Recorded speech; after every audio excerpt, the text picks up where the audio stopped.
Welcome to Oopsy Daisy. This is your host for this episode, Chris Hirdler. AKA Oopsy Daisy Boy. No, you're supposed to be Mr. Oopsy Daisy. Oh, I forgot already. Well, we're excited to be here today. We're going to do a little role reversal, so you are at the right place. This is Oopsy Daisy.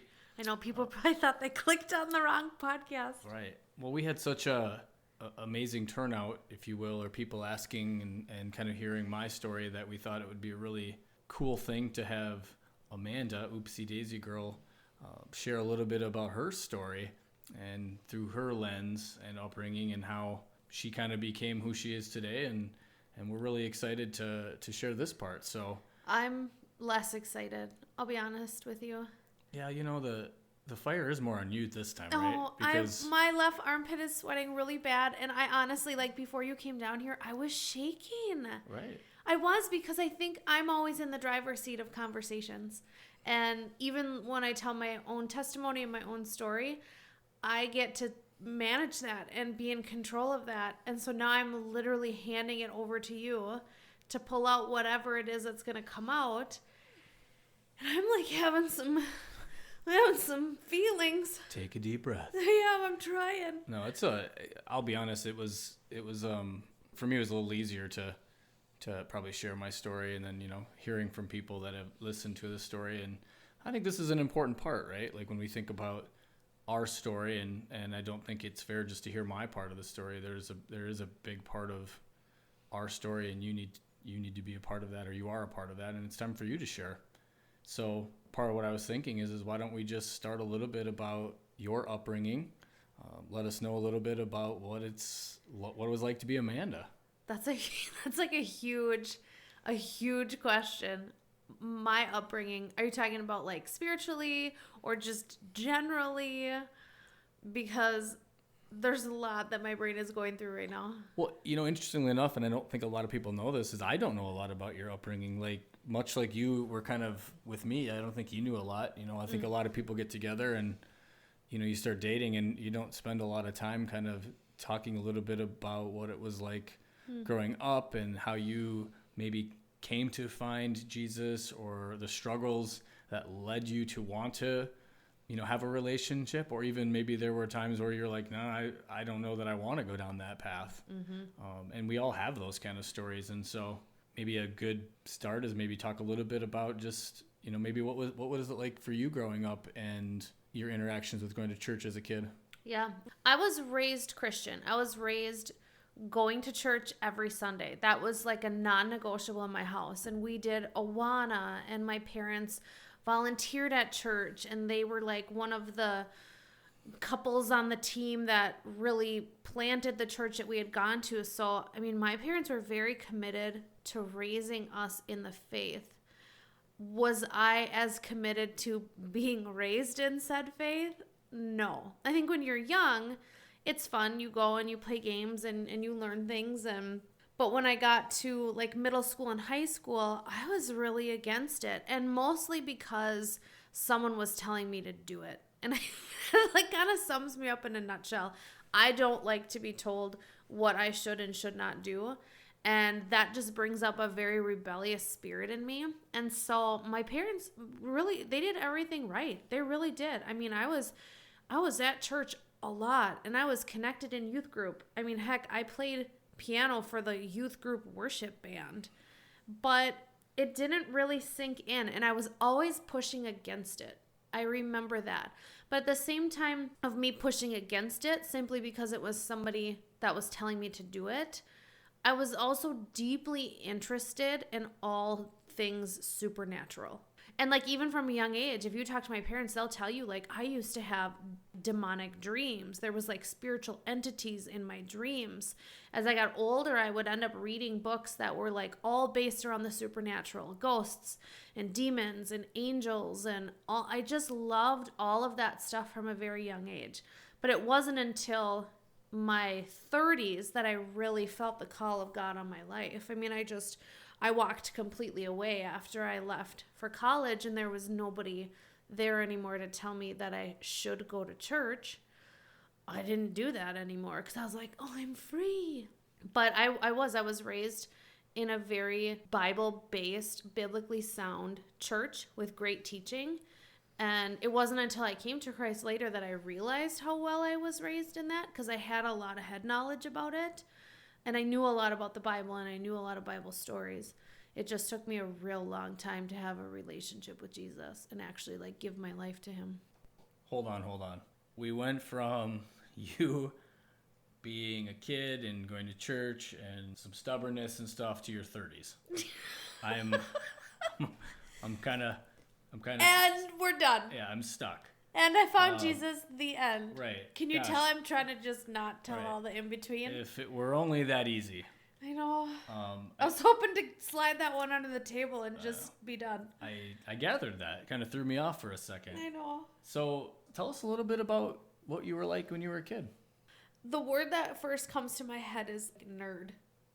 Well, there are a few pictures, family photos I've seen of you hanging on the wall Hey, that are pretty epic. Except right now, I think I have the same haircut that I did back then too. Minus the turtleneck and the grin. I love a good turtleneck. No, what was I like as a kid? I was very, I would say, independent. I was a loner. I didn't ever need to carry a lot of friends around me and with me. I was really happy reading. I got grounded a lot just for probably being mouthy and lying, and those are my big ones. I'm sorry, I shouldn't laugh, but no, for real. I was a tale teller. I really was, and that is also known as lying. And I did get in trouble for that a lot when I was a kid. But I would get grounded, and I would secretly be so pumped to be grounded, especially in the summer, because I didn't care to go outside. It was really hot. I just wanted to sit in my room and read my books all day. And so I would just read Little House on the Prairie and all those things. And then my mom found out that I was happy to be grounded. So then she started the consequence for some of my behaviors was they would take my library card away. goodness gracious. Does that track with what you know of me now? Yes. I couldn't imagine the things I've done as a kid if that would have been my grounding. I would have been like, this is easy money. No, that's just who I was. And I don't know. I think everybody maybe grows up and feels like they're different than everybody else. But I really did I have felt for my whole life that I'm different. You know, I'm a different breed. My brain works different. I was diagnosed with ADHD when I was younger, and I think that became a big part of my identity for a while, and I really leaned into that idea that I was different and my brain worked differently. But no, I've never really been one of those people that's like in the middle of a crowd of friends or hanging out with all the popular kids. And, you know, I was very inward. I don't want to say introverted because I've discovered that I'm quite the extrovert and I absolutely love to be around people. But I think as a kid, I was just very inner focused. I was very nerdy. I was into books. I rewrote The Wizard of Oz and changed the story when I was like 7, and it was like 100 notebook pages. I mean, I was reading and I was writing novels, and I was just in my room living in my head, you know? So you've naturally, it seems like you've always had that kind of the gift of gab, if you will. Some would not say it's a gift or a curse. Well, it seems like there was some benefits from that.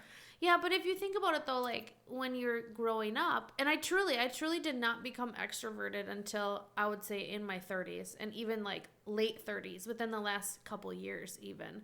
I've really decided and discovered who I really am and what I enjoy, and that is people and talking with people. So you have this kid who's very inward, withdrawn maybe, very introverted, doesn't carry a lot of friends, but is full of words and ideas and thoughts. And so all of those lived in my head. And it became a very busy place to be, not always the most comfortable place to be. And I still tell you that now. Like, if you could spend a day in my head, you would probably see why I'm pretty tired. It's a busy place up there. Right. I can agree with that. Were you going to say I can see that? I can see that as well. Because you're the unwilling recipient a lot of my word vomit. Sometimes I just smile and nod my head. So tell me a little bit about, did any of that personality, did you struggle with that after high school or going into college, or was it just something that it's always just been something that you've done? For me, it was always easier to hang out with guys. I always felt a little bit threatened with female friendships. And I think that there was a level of vulnerability there that I either didn't know how to do or wasn't really willing to do. And I mean, I had good friends. I had good friends in high school. It got real messed up in college, though. I just tended to spend more time with men. And that led me in high school. I always had a boyfriend. I was always dating somebody or on my way to date somebody. And that continued into college, where I really just sought after relationships with men and really kind of pushed women away. And in college, like the females that I did hang out with, and even into like our 20s when we first got together, a lot of my female relationships were based around alcohol. They were my party friends. And I think I was using that as a way to open up, to get out of my head and out of myself and feel comfortable being myself and taking my mask down a little bit with these females. But I mean, you're not your real self when you're drinking either. So I just spent a lot of time numbing my own thoughts in my own head. I spent a lot of time in really rocky relationships with men. And that led me to spiral really bad in college. Like, not a lot of people know this, and a lot of people are surprised by this, but I failed out of college. It took me almost 7 years to graduate from college. I should have been a doctor at this point, but... Yeah, that's interesting, to having known you for almost 20 years and how smart you are and how you have your hands in everything and how you can legitimately talk your way out of a lot of things and you write so well, and you are like playing Jeopardy with you is just infuriating. Yes. It drives me nuts. I mean, I can't even get who is or what is before you've already had it. So yeah, that's interesting to hear. Do you feel like a lot of that was seeking validation?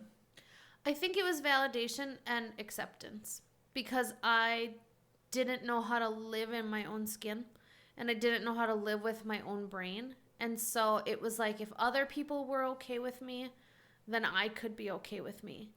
But it was real dangerous for me to be alone because I didn't have a sounding board to bounce anything off of. And I think that's why the male relationships worked for me well, because, if you heard our previous episode, you heard me kind of say that I could manipulate people into believing that I was who they needed to be and everything they wanted. And so I would take on, this sounds like kind of a serious mental disorder. Maybe I did have one, but I would take on characteristics of the person that I was dating or that I was around that would make them love me and be happy with me. And when they loved me, I felt okay. Was that because you didn't naturally, maybe on the outside, you would show people that you loved yourself, but pull back the layer of onions? Or they talk about pulling back the layer, and underneath all of that, you didn't truly love yourself? Oh, no. I was a disaster on the inside. I doubted everything I did. I doubted myself as a person. I had no idea who I was. It got me into some self-harm stuff in college. I remember cutting in college. Yeah, I was drunk one night and I was really mad, and I punched a hole through a mirror and used a glass to cut myself, and was just really struggling. And I didn't know how to tell anybody that I was really struggling. And maybe even at that point, I didn't know if I cared that I was struggling. Right. I was doing everything that felt good to me in hopes that I would feel good, like permanently, that I would be okay and that I would be happy. And it wasn't working. Whatever it takes to fill the void. Yep, that's what I was doing. 100%. And I suppose there's a lot of shame behind that. When you start thinking about how we feel and not want anybody to know, punch a mirror and then you use the mirror to cut yourself, there's probably shame in that. You don't want anybody to know that you even are feeling that way or that you're that low. Yeah. I don't even think, though, I think the shame came later. I went through a period in my mid to late 20s, where I finally realized like how not okay I was. And at that point, I was in such a deep hole that I couldn't do anything about it. But in the midst of it, I didn't really experience shame about it. I just was so stuck in it. And it was like this tunnel vision that I couldn't even step outside of my head long enough to like name a feeling of like, oh, I'm ashamed of this. I was literally just a loose cannon, just doing whatever, shooting at whatever, being with whoever to feel good. That's what it was about, was feeling good. We won't even think of the risk versus reward, really, truly. We just want to feel. Yep. And so that's part of that self-harm, or whether that's men or alcohol or going out, or we don't even care about our grades. Mm-hmm. We'll do whatever we want to do to feel whatever that is. Yep. And that led me into, I would not go to class in college. And sometimes it was like maybe I wasn't even out partying the night before, but I just would wake up and feel like I don't want to go to class today. And there was nobody to tell me why that was a good idea to go to class. And so I didn't go. And then I failed out. Right. And ended up having to go to 2 other schools to finish everything up. And it took me 7 years. During any of that college years, are you wavering at all with going to church, or what was your relationship with God at that point? No, there was non-existent. Nothing. There was nothing. And it's funny because I can look back and I can see God's hand in my life during that time. Like, he had placed people around me at every kind of new season and transition and phase in my life. There's always been just one person who was like kind of a representative of him. Somebody that would be like, hey, I'm going to church. Do you want to come with me? Or, hey, I'm going to Bible study. And I just would usually push that person away and just blow it out of the water. So yeah, college, early 20s, it was not on my radar at all. The only time I went then was when if I was with my parents before we got married and they were going to go, maybe sometimes I went, or Easter, Christmas. I was done with it. Right. There was some guilt deep down about that. I knew that there was, because of the way that I was raised. There was a space inside of me that knew that my place was there. My place was by Jesus, and my place was going to church and having a relationship with him. And so it was like I was actively choosing to turn my back on that. Right. And it was like there was such this deep need to make the life that I chose great and wonderful and worth it. Like the pendulum swung the other way, that I just got so wild about making my own choices, the ones that made my life great, because I didn't want to admit that I was wrong. Right. So there was maybe even a battle in your head knowing what's right or wrong that a lot of us experience, right? Like, hey, I know I could potentially go to church and start this walk with God and Jesus, but there's also that part of us too on the other end that's kind of pulling us back. Because did you ever feel like that some of it was comfortable, that it felt comfortable to stay in it? To stay in the nasty? Yeah, to stay in the nasty? Yeah. Did it kind of feel like a warm blankie? Or yeah. We get comfortable kind of in our own misery, right? Yeah. We can see that door 1 has the options that we want, but door 2 is full of like thorns and all this stuff, but we're going to go knock on that one because it's like, what the heck if I open that and there's something in there that I want and need to fulfill maybe something I'm missing? Yep, absolutely. I can resonate with that a lot. That's tough. There's a lot of moments in your college life where you could have just said, I'm done with this. Whether it was relationships or school or failing out, or even some of the old mental stuff that you're dealing with. Like, was there a moment, or was there some kind of an aha moment that you had that you were like, no, I need to start doing something? What actually changed everything for me was when you broke your neck. When you broke your neck, and I came down and sort of just started living at the hospital with you. And I had lied to my parents that I was like working in a mailroom, stuffing envelopes or licking stamps or something. Like, they didn't really know what I was doing. And I'm totally free to say this because they now know the truth. But they had called the university or something. They were like, no, Amanda doesn't work here. She hasn't worked here for 2 months or whatever. And so I remember my dad calling me on the phone, and I was at the hospital with you, and they didn't know that I was in the state. I don't even know how I was getting by. I was probably living in the same clothes and just kind of hiding from my own life, totally engrossed in what was going on with you and your journey of coming back from paralysis. And so my dad said, you get your butt home.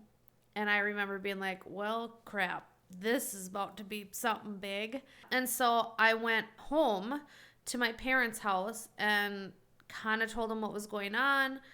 They were understandably upset with me, disappointed. At that point, I was supposed to be taking classes and I wasn't. So there was all this wasted money and F's in the grade book and just like dropped classes and withdrawn. And it was a mess. And like I even forged my transcript to try to like tell them that I was doing okay. I literally photoshopped my transcript and sent it to my parents for their insurance. Wow. Isn't that awful? That is, Yes. That's how I know your brain is a moving. Well, I wouldn't have even put that on my list of 10 things I could have tried to come up with. I know. At what point though, if you're caught, do you just tell the truth? But no, I just kept digging a deeper and deeper hole. And so in one day, in one fell swoop, I drove 5 hours to where my apartment was at college, packed up all my worldly belongings, drove 5 hours back home that same day, and moved back in with my parents, which was a huge blessing because they basically told me, you're either going to live here and go to school or you're going to live here and work. You can't be doing nothing.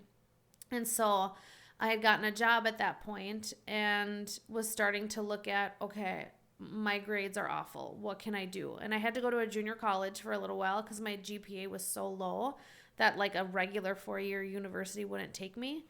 So yeah, and my parents really kind of walked me through that. And it was harsh. I was mad at the time about it, and we had a lot of fights about it, but it was good. I needed a parental figure. I needed some people who were like, you're screwing your whole life up. Right.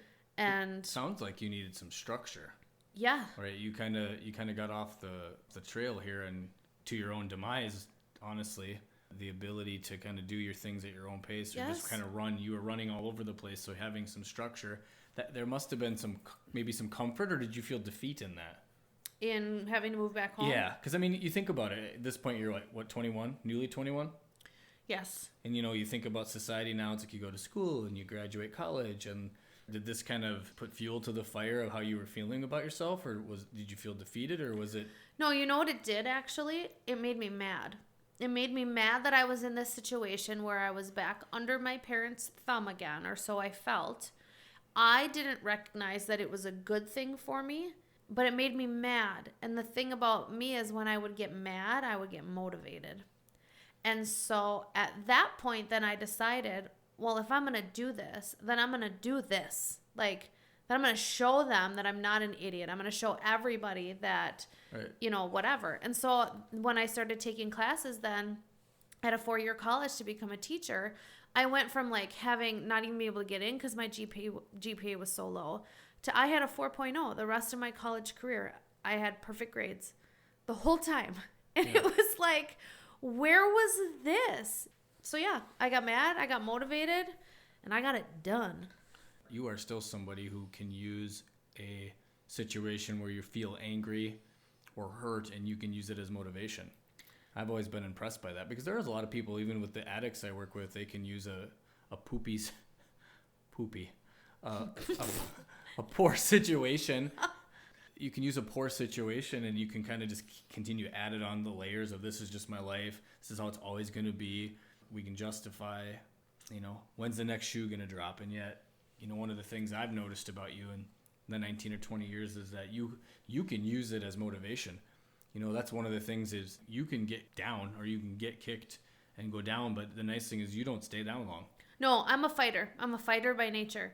And I think that has helped me a lot, but it's hurt me very deeply in my relationships and in myself because I fight with myself a lot about decisions, even about what I wanted to do with my life. I felt like the world had so many options for me, and I was so scared to make the wrong decision about what do I major in? What do I want to do for a job? Is this guy with the broken neck and the weird limp, is this the guy I want to be with or not? That just was so terrifying to me that I was always at war within my own head, within myself, or with somebody else. And so, yeah, that fighting spirit, when harnessed correctly, is great. But it was real damaging when I was younger. Yeah, circling back to what the heck were you thinking? When? Why did you stay with me? That, seriously, it doesn't make any sense. I don't know. It was funny though, because before you broke your neck, I had told my roommate at the time, I had just gotten out of a relationship that was awful, and I had been dating this guy on and off for a couple years, and he had cheated on me and whatever. It was just not good. He was not the person for me at all. And I remember breaking up with him and then saying to my roommate, the next guy I date is the guy I'm going to marry. And she was like, what? And I So was the like, guy that jumps in the lake, you're like, no way. I don't know. I got this guy in a wheelchair who can't walk, and No. now I'm potentially, this is the guy. No, but I think your accident and helping you recover and helping you get into school and pushing you gave me a purpose. And that purpose kept me on a path. You know, I was really wandering because I had no sense of purpose before. And that gave me a purpose. And so, like I said in our previous episodes together, I doubted a lot whether or not we were supposed to be together. And there was all that pressure of staying together after you broke your neck and, you know, living everybody else's fairy tale. But it was giving me a purpose. Right. That's a good word for it. It did feel like there was a lot of pressure.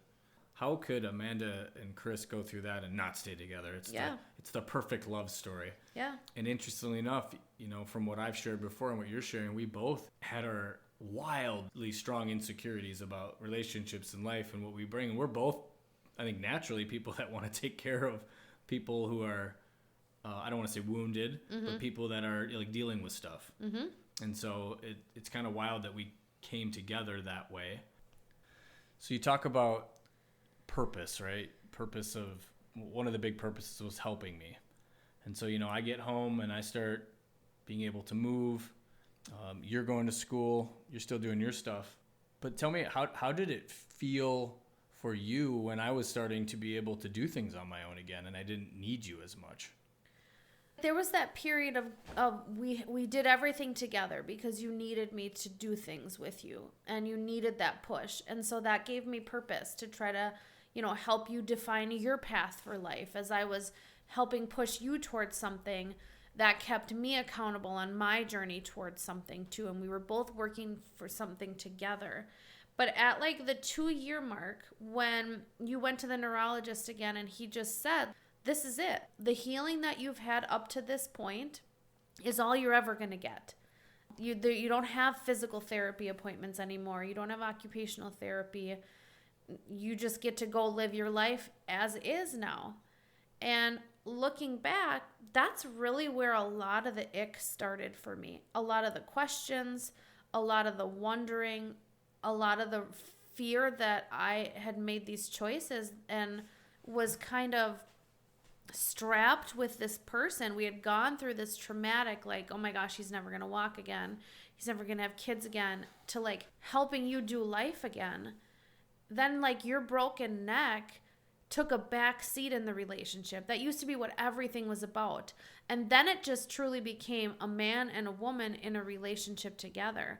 And that's when a lot of my doubts started. And I was like, holy cow, we've gone 2 years of this. I've been with this guy for 2 years. We've shared things and lived through things that most people don't in a lifetime. And now there's a lot of pressure. Not very many people said it to us, maybe. I think we internalized a lot of pressure from people. But there was this unspoken expectation that this love story was going to continue. And I just really got in my head and started doubting. And I felt really stuck. I felt stuck and I didn't know what to do. I didn't know who to talk to. And I also didn't know if I was strong enough to be the villain in the story. Like, had I left you at that point, like you're all fixed up, Limpy McLimperton, but you're doing your thing. You know, you're living your life. If I would have turned around and walked away from you then, I would have forever gone down in history as this villain who left this guy that broke his neck, and I just left him. And I thought about that, and I was like, I don't think I can live that narrative. So I just went forward with it.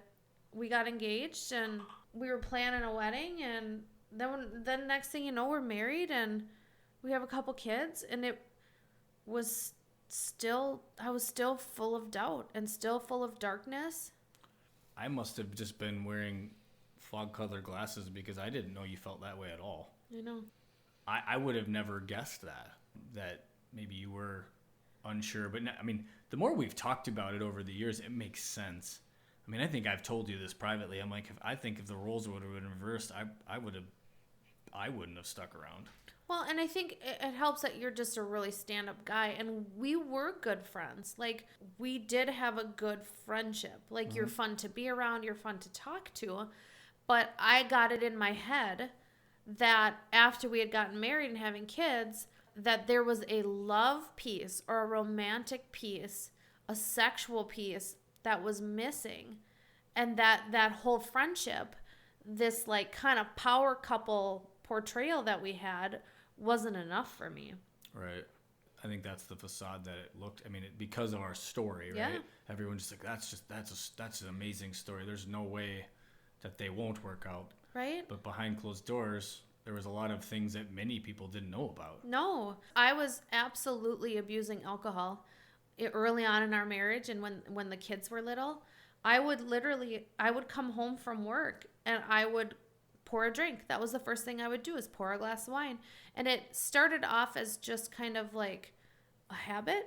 You know what I mean? Like, I didn't need to do it, but then the habit became something that was like had a hold of me, to the point where, I know you had been working nights at the time, and you would come home and there would be like a drink spilled all over the bed because I had passed out with it in my hand. I'd passed out with it in my hand and spilled it everywhere. And I said the cat knocked it down or whatever. But I was really deep into numbing myself again, deep into this weird alcohol cycle. Right. I was working a night shift, you were working a morning shift. We were doing what we had to do to survive, right? So I'd get the kids up, bring them to daycare. You'd pick them up in the afternoon, you'd get them to bed, and then I'd get home. And I think that's where a lot of people can relate. It was like there wasn't a lot of connection, no. and I had no idea. No. Like, so unsuspecting that you were drinking. You'd be, hey, can you just grab me a bottle of wine or whatever it was. Like, oh, it's not a big deal. She works hard and she's going to take a bath and she's going to just relax and unwind. It was never one of those where I was like, I didn't think this was a problem at all. Yeah. I really didn't. And again, maybe this is just me being a stupid guy, because I was like, I think everything's great. Yeah. Although I knew not everything was great, but I never thought that you were so hurt or alone or isolated or lacking love or compassion, because we didn't really talk about it. Well, and if I would try to bring it up, you are the type of person that you personalize everything.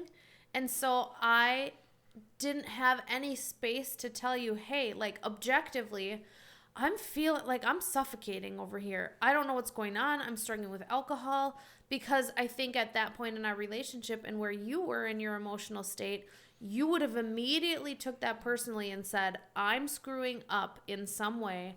I'm not enough for her. What did I do wrong?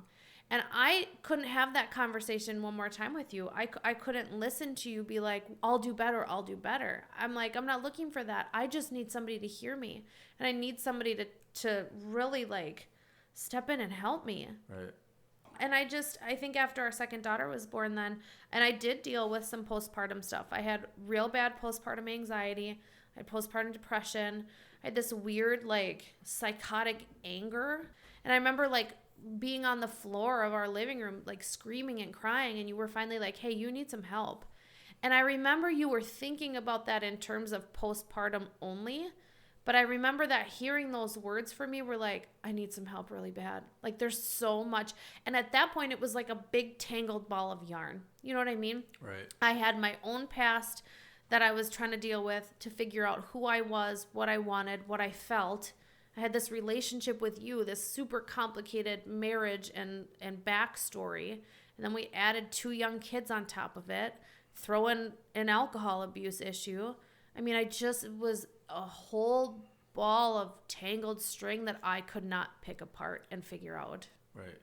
And regardless of what we tried, I don't think either of us were equipped to be in a marriage where let's be honest, we hardly knew each other. No. I mean, it was you taking care of me and me trying to, take care of you in my own weird way. Gifts of affirmation or do everything because I thought that's what you needed. And I think that's really what kind of some of the downfall within that was is we just, I know people are going to be shocked by saying that we did not communicate well. Right? No. You know, we just didn't. It was we were just kind of two ships passing in the night to try to make sure that you would do your job, I would do my job, and that was kind of the... Well, and I think my lack of female relationships at that point was really what led me down this awful road to an affair. It really was, because here I am saddled with this doubt about this person, feeling stuck. At that point, I had convinced myself that I had made an awful mistake, that I should not have been in this marriage at all. Okay. And so I did not have close friends that I could say that to. It was like you and I had isolated ourselves in our marriage, and that you were the only one I could talk to, and I could never say those things to you. And so I did what I had always done, was lean into male companionship that started off as just these open conversations, that I was able to openly say some of this stuff that I was feeling and that I was thinking in a very non-judgmental space. But, you know, when you're hurting emotionally, you're distant in your marriage, you throw in alcohol, and things spiral. And I remember seeking out that escape from this problem and my family, as in like the two of us and our kids, escaping those responsibilities and always running to another guy. Right. So during that, I think naturally people would be like, well, that must have felt one way or the other. How did that feel? Was it freeing? Was it kind of like I get to be someone different for a little bit? I don't have to worry about being a mom. I don't have to be married. It's kind of this freeing wild child part of you that came out. So that's really scary, because you hit the nail on the head. It was like I felt like the old me again. And granted, the old me was not healthy at all, but it was a me that I was comfortable with. And it was a me that didn't have all these responsibilities, that didn't have to be a mom, that didn't have to sit there and struggle and scrape up against somebody else and living with somebody else that I just like could not click with anymore, no matter what we did. And so, yeah, it was very freeing. It was surprisingly easy. I'm going to damn myself here a little bit, but it was surprisingly easy to lie. And I think that's because of who I was as a person. You know, like I said, I was always a tale teller. And so I was a gifted storyteller, which made it, you know, easy for me to come up with stories. But you were also such a trusting and open heart that you just took it. And so I would just create these stories that were very plausible, and you went with them. And yeah, I never questioned. Would have had never... I had no idea. No. And so like all these nights of like, oh, I'm going to book club with the girls, and if I have too much wine, I'm going to sleep on somebody's couch. Like, seems like a plausible thing, right? And it got way too easy to lie. Like, looking back, I'm so ashamed at how easy it was. And here's where like sin just takes you. And this is the really scary part. I look back and I remember at the beginning that I felt guilty at the beginning of like starting this relationship and having an affair and cheating. I did feel guilty, but very, very quickly, the benefits that I got from it outweighed that guilt. And I became so hard-hearted that I didn't even feel guilty anymore. It was more like, I'm doing something that makes me happy. This is making me a better person. We can live together now. I'm a better mom to my kids. Like all these lies I was telling myself. If I wouldn't have gotten caught, who knows how long we would have lived that way, because I was totally comfortable doing it and had zero issue with it, which is so scary, and it sounds awful, doesn't it? That is, I mean, hearing you say it I know. is a different level of How do you feel hearing acceptance. Me say that? Do you know what I'm saying? I'm because sorry. I had no idea how long you did it. And as we're talking here, I actually have no idea how long. I've never sat you down and like, you need to tell me. Yeah.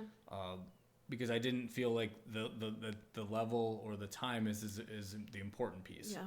So did some of that, the affair part, was there a lot of resentment towards me because of maybe my neck injury and my lack of compassion, or, you know, with some of my physical ailments with my ED and stuff? Was there just some resentment, or like, what were you thinking about? So here's where it gets all twisted. I think in my head, oh, this is going to sound so bad. In my head, you were lower than I was because of how we started. Do you know what I mean? Because I had to caretake for you. And there were so many times that I handheld you through things that I didn't do with a pure heart. Like I remember thinking you were going to quit college at one point because you had taken all your classes at one campus and you had another class to finish that would have taken you to their second campus. And you were like, I'm just not going to finish because I don't want to go to this new campus. And I remember like hand holding you through that experience. But in the back of my head, I'm like, this moron is so scared to go to a new city and a new classroom that he's going to quit his whole thing.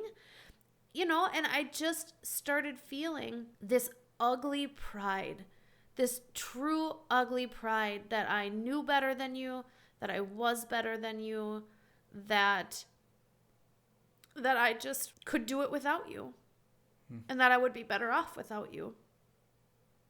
And it was so screwed up. And that was such a repetitive narrative in my head.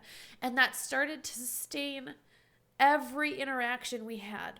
You'd like forget to take out the garbage, or you'd be home late, or you wouldn't put the kids to bed the way that I did. And I remember just like reaming you for little stuff because I was constantly looking for you to do things in a way that would tick me off.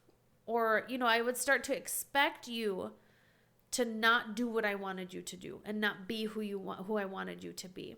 And so, yeah, I was full of this vicious, ugly pride and this hard stone heart and this weird, like here I am having an affair and I'm like, oh, I'm way better than he is. What is that? It puts it in perspective for me. Yeah. Just hearing you say that and like circling back to it, because I'm not going to sit and say that your enemy won in our relationship. I was also a huge part of it, you know, and I know this is tough for you because, you know, I can't speak for the affair piece, but I can certainly think back of some of the roles I played in my own insecurities and with you. Yeah. And hearing you say something like, you know, when you were mad, I'll be honest with you, I didn't really know what the hell you were mad about. I just knew you were mad, and it was almost like I didn't feel like I was going to win regardless of what I did. Not at that point. And so I think if I remember right, Amanda, and you can validate me, I think that's the first time I ever brought up like the divorce thing. I'm like, do you want a divorce? Like, what are we doing here? Like, if you're unhappy and I'm unhappy, like, what are we doing? Well, and that's where my childhood was brought up because my parents really like kind of banged it into our heads. Divorce is not an option because they had gone through their own stuff and stayed married and, you know, struggled as married couples do and really walked out of that. And so that we grew up hearing like, take the idea of divorce off the table. You know what I mean? Like, you need to lean on God and you need to figure it out with each other. And so the complete absence of God in our relationship was a disaster. I was chasing what felt good with this awful pride. And so by the time we hit marriage counseling, because we were like, well, you were like, you were like, hey, we should probably try to fix this. I had already checked out. Right. I was already done. And I remember the therapist took me aside after you left one day.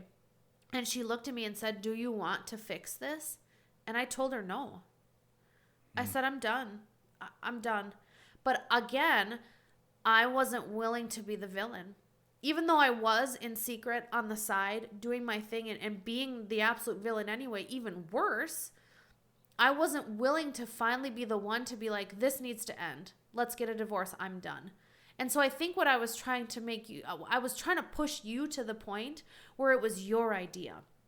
I think I was trying to manipulate you into saying, I'm divorcing you, we're done. And I was hoping for that. And so when that day came, when I started a different affair with a different guy, and that's the one you had found out about. That's an interesting story too, is because when I found out about the affair in which I had found out, I didn't know there were two affairs. Yeah. I had no idea. I just went off the second, whatever one. Enlighten us a little bit about that phone call that day. If I remember right, I said, you need to get home, we need to talk. Yeah. And I knew immediately. I knew immediately that you had found out. and I was really scared on the way home. I remember I was shaking. But I was more scared of how mad you would be and how you would yell at me than I didn't think about like my whole world's about to crumble. You know, I didn't think that I wasn't going to be home to tuck my kids in bed at night. I didn't think about any of that. I was more scared of your reaction. But you, always the gentleman, I mean, you yelled at me, but it was still very respectful. You were hurt. We both cried. And then you just said, get your stuff and leave. And so it was I think it would have been harder on me if you would have like drawn it out a little more, because I was relieved. When you said leave, I was like, okay, finally, like this is what I want. And so I packed my stuff up and left.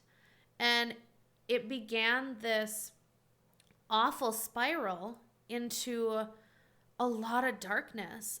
And I ended up moving in with this guy that I had been seeing while I was still married to you.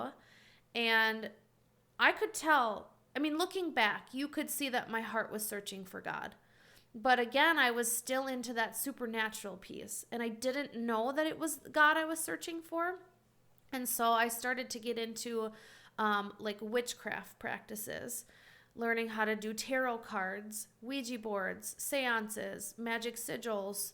I studied a lot of like Native American rituals, and I just was like hungry for something that would put my life under control and that would make my life make sense. So I was just pulling in all this information, and really I was a self-professed witch. I mean, that was the joke, not in the circles that you ran in, obviously, because we weren't really friends. But the people that I was spending time with during those dark years, they called me a white witch. And I was always very careful because I'm like, oh, I'm not going to do black magic and I'm not going to do any of this. But like, I absolutely was deep into the occult. And I experienced things that were very supernatural and very scary. To this day, like when I came to Jesus, I had to actively repent and go through kind of a sozo and like an inner deliverance and an inner healing to really close those doors. Because I was teaching our kids how to do tarot cards. And that's the part that like, I look back and I'm like, man, for whatever mistakes that I made in my life, my actions and my decisions were absolutely directing the lives of the next generation. I mean, I was teaching my kids how to hear from dark spirits through tarot cards. And people think it's really innocent, and people think like, oh, it's just an accident, you know, that these cards get flipped for you. This is real. This is real stuff. It's real and it's demonic. And I was involving my children in that. It was really just a dark time.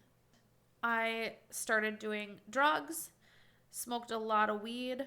The people that I had been spending time around also dabbled in like prescription pills. I was on Adderall at the time for my ADD, which quickly escalated into testing the waters of, okay, if I take 5 ADD pills, what does that feel like? You know? And so it was just this weird time of darkness and drugs and an exploration that I still fight the shame of today. Like, I know I've been forgiven. I know I have. I know you have forgiven me. I know the Lord has forgiven me and washed me white as snow, and that slate is clean. But man, every now and again it sneaks back up, and it's like, how could you? How could you? How could you? And so now it's like sometimes I'll be talking to our kids about the Bible, you know, and praying with them about a situation they're going through. And there's a voice in the back of my head that says, you're faking this. You're faking this because I know what you did before. You planted that seed first. That's the seed that's going to grow, that dark seed, not this one.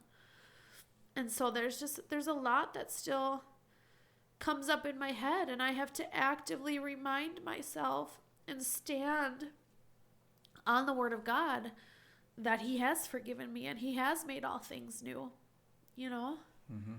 That was a lot of time for me. And I remember being deeply unhappy. Like I'd committed to this life with this new person, And again, like in college, where I was like, I threw myself in that direction, and then I had to do everything in my power to make that direction work out, because that's the one I picked. And so as I started to kind of see it crumble, like I could see it. It was like I was outside of my body and I could see it crumbling.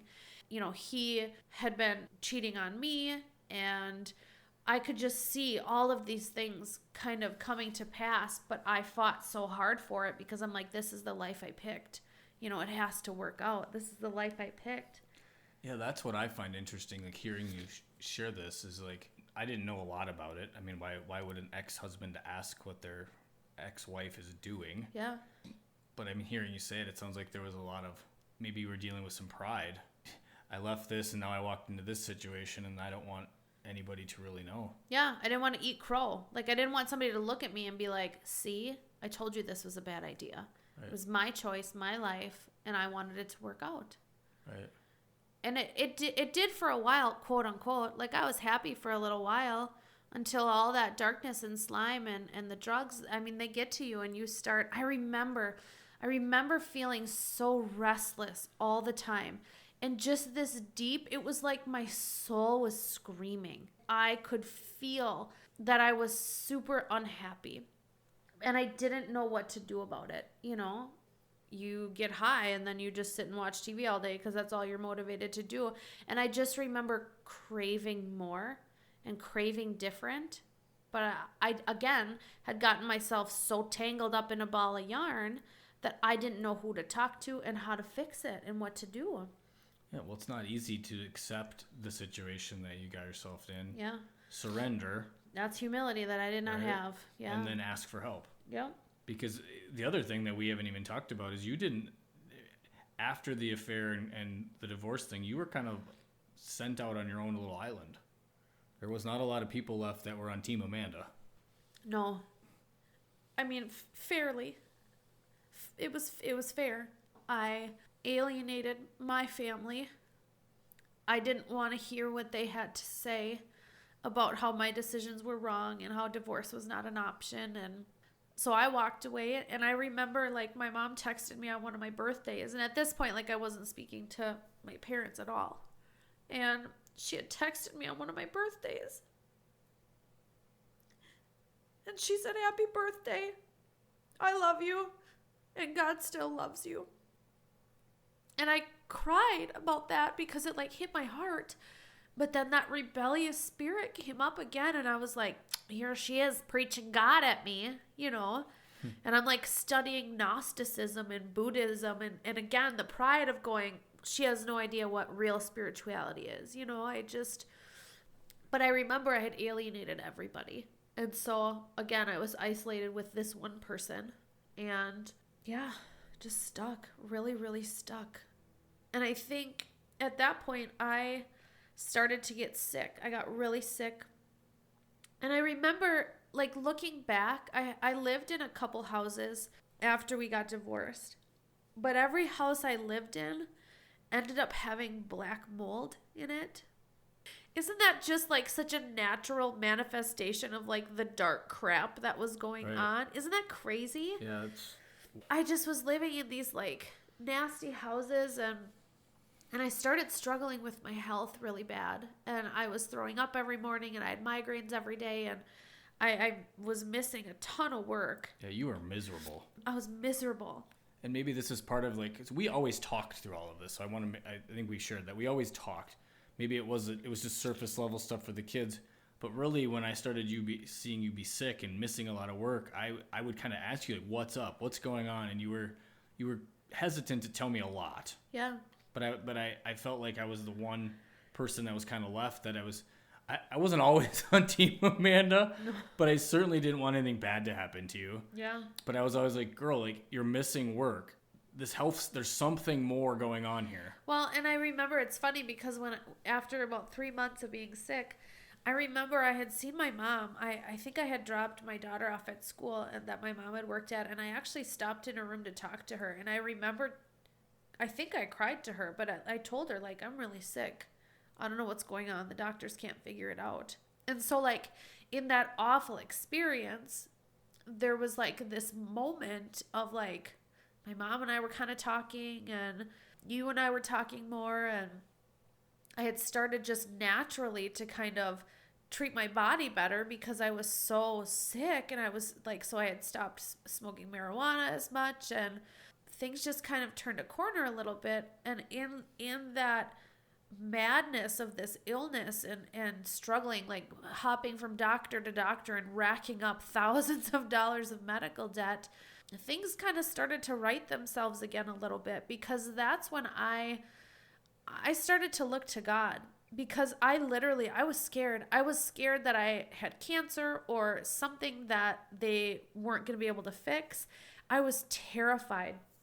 And I remember during that time that I downloaded some Bible app that just gave you one verse a day, just one.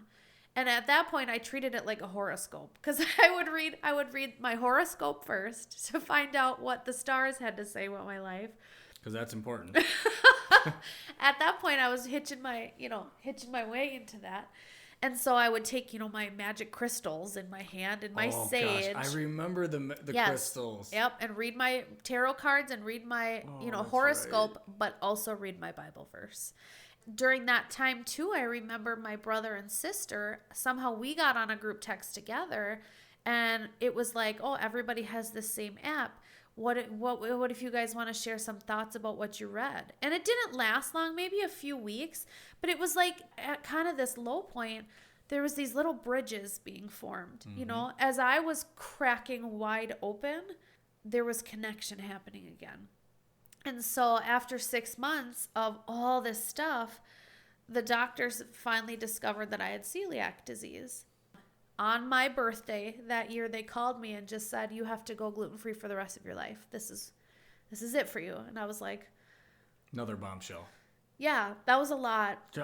I'll be honest, I ordered myself a pizza and got every gluten thing for the next 3 days. And just like had my farewell tour to it. But honestly, getting sick like that was the best thing that ever happened to me, because it helped me get healthy in my body, first of all.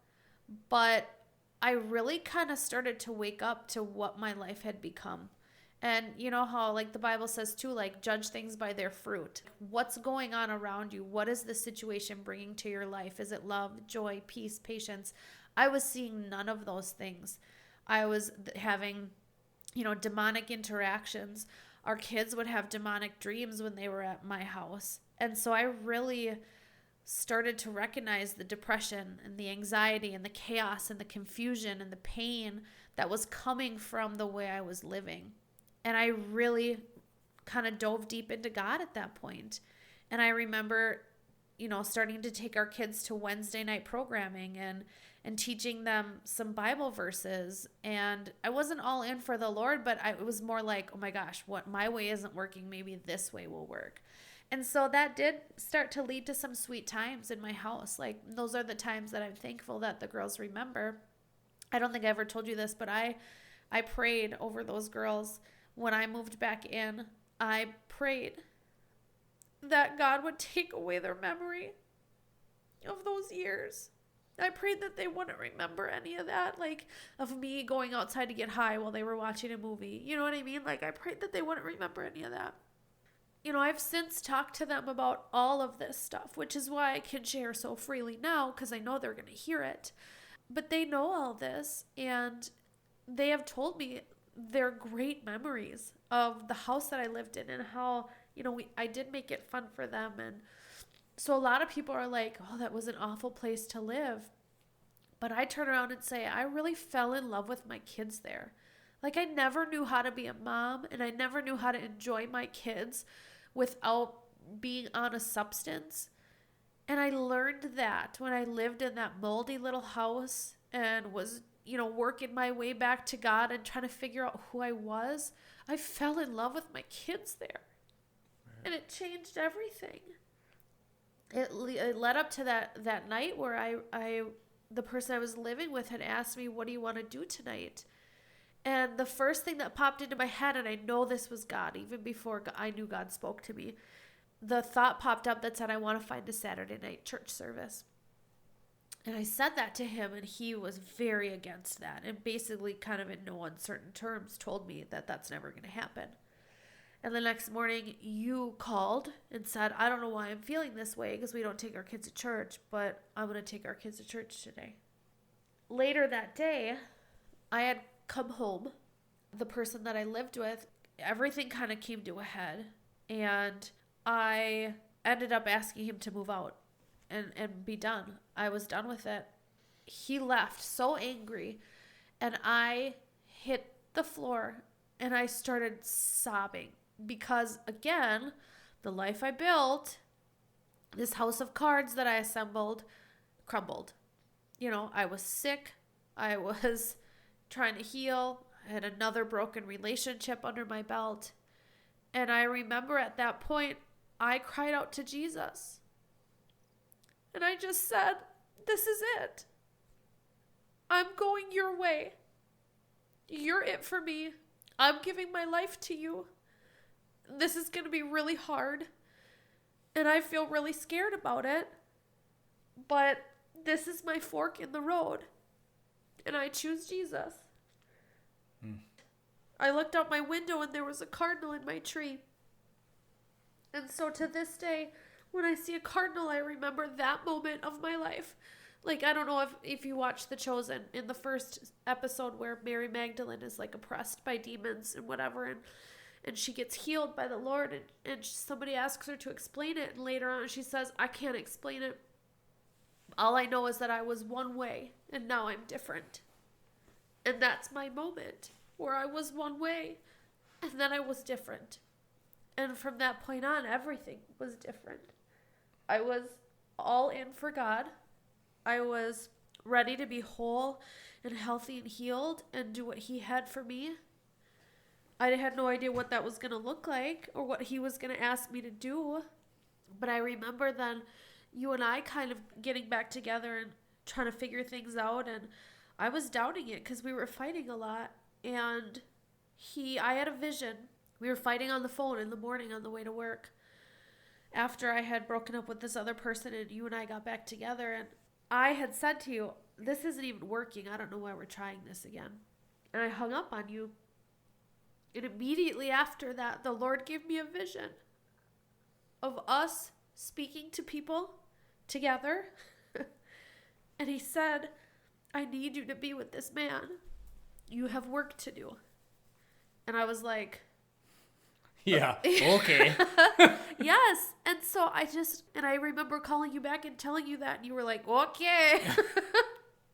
But then later that same week, and I just kept begging God. I was like, God, okay, God, you got to show me.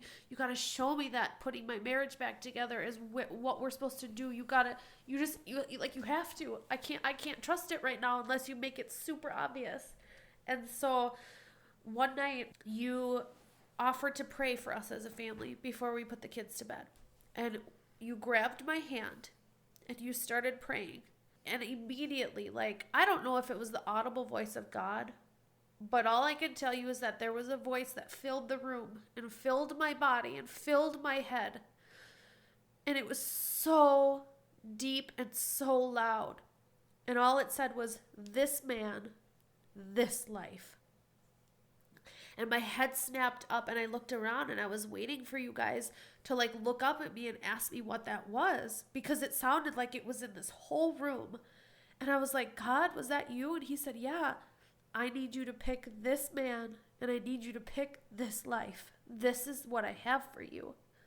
And if I wasn't all in at that point, I was all in after that, because you don't hear the audible voice of God and ignore it, So he's pushed me to do so many hard things. He's pushed me to be honest with you about the earlier, affair that I had never told you about. And that first year we got back together, I was in a deep grieving state. The loss of this person that I had lived with for a couple years and who I did love. In my own broken way, I did love this person. And it was hard to let go of that person, because what I had done was I had met my broken self in another body. He had a lot of the same issues, down to the pinky fingernail that I did. We struggled with a lot of the same stuff, and we thought the same way. And so it was very comforting for me to find somebody like that. But being with somebody like that doesn't cause you to change. It just causes you to be comfortable in your crap, you know? And so I spent a good first year of us getting back together, mourning, grieving the loss of somebody I cared about, being really terrified about the future, being really scared about what was to come. And it took a full year of me just like diving deep into God. I don't even know if I read the Bible as much as I should have, but I just cried out to God every single day and was like, I can't do this. I can't do this. And I was learning to be real with God. And in turn, I was learning to be real with you and with everybody else. And that's when the real healing started. Was when I wasn't afraid anymore and I wasn't proud anymore, and I had become so broken that I finally couldn't fake it anymore. And there was people, you, others, my family that forgave me, your family that forgave me. There was people that loved me in spite of how broken I was. And that started the healing journey and led us to here where I'm sitting with snot running down my face in my basement office. Yeah. You cry beautifully. I I will say that. don't know. Everybody's so afraid to fall apart, but it's so necessary because that's when you get to give the pieces to the one who made the puzzle. Right. And he's the one that tells you where each piece goes. And he's the one that polishes the edges and sands the corners so everything fits together well and that you can have beautiful relationships and be whole and healed as a person. Right. And I think that's why I'm on such a mission to share people's stories and share lessons that I've learned, from God and about my life and my relationship with him. I'm on a mission because it has set me free. It has set my life free. It has set my relationships free. And I so deeply want that for other people. I'm just proud of you. Thank you. I think that was extremely vulnerable. It had to have been difficult. I'm shaking. I know. Well, it's the people that listen to the other episodes of my story. My story was a little easier to tell. This is really where the rubber hits the road for you. This is the first time, I think even for me to sit and hear some of the stuff that you've shared, we've never really actually sat down. And so I just want to say I'm extremely proud of you. Thank you. That card that I'm looking at in front of me says it's never too late to be exactly who you want to be. And I think that's really when I'm going to think about what you just shared is it's never too late to be exactly who you want to be. And you're someone who's following God. You're an amazing wife. You're an amazing mom, daughter-in-law, friend. There's so many amazing people that will learn so much from you and will thank you. Thank you for doing this. Well, all thanks to Jesus who walked us through it, walked me through it, truly never gave up. Like when they talk about how he leaves the 99 to go find the one stray sheep, I truly was running the opposite direction.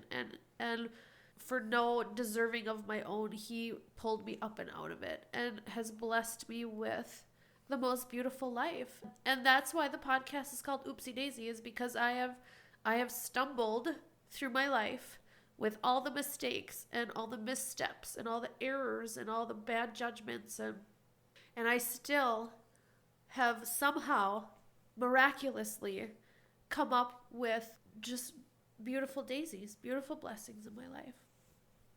God is good. Amen to that. And I need a Kleenex, so we gotta cut this podcast off. All right, tune into the next episode. I promise we won't cry as much. Or maybe we will. Who knows? You'll have to find out next time. But truly, thank you for hanging in through, episode 10 and 11 where Chris shared his story, hanging through my story. We really just wanted to share who we are with you. Right. I wanted to share my heart behind this podcast and why it's even called Oopsy Daisy.